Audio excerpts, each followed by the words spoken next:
আসেন, এখানে ওঠেন। বাবা আমি তো উঠতে পারি না, আমার তো পায়ে জোর নাই। ও আচ্ছা, দাঁড়ান, আপনাকে পাদানি দেই।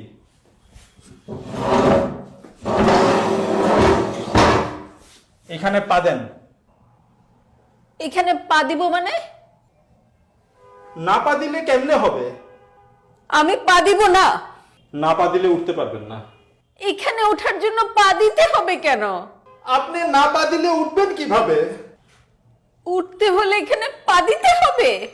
অবশ্যই পা দিতে হবে। অসম্ভব, পা দিব না। পা দিলে সমস্যা কি? পা দিব না। আরে আজব তো, আপনাকে পাদানি দিয়েছি, আপনি পাদানিতে পা দিবেন না? আর আপনারা কি পাদানি পাদানি শুরু করছেন? আপনাদের পাদানির কথা তো বাইরের লোকজন জড় হয়ে গেছে। দেখেন, ওনাকে আমি পাদানি দিছি, উনি পা দিতে রাজি হয় না। ম্যাডাম, আপনি পা দিচ্ছেন না কেন? আপনি পা দেন। কি আশ্চর্য, আপনিও একই কথা বলছেন, আমাকে পা দিতে বলছেন।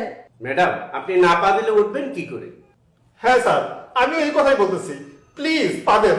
আপনাকে বারবার উনি বলছে পা দেওয়ার জন্য, আপনি পা দেন না কেন? আরে ভাই আমি তো অসুস্থ, আমি এই জন্য পা দিতে পারছি না। ও, উনি তো অসুস্থ, তাই তো পা দিতে পারছেন না। ও, আপনি অসুস্থ তাই পা দিতে পারছেন না? এই জন্যই তো আপনাকে পাদানি দিলাম, পাদানিতেও পা দিতে পারছেন না। ধুর, আমি পা দিবই না।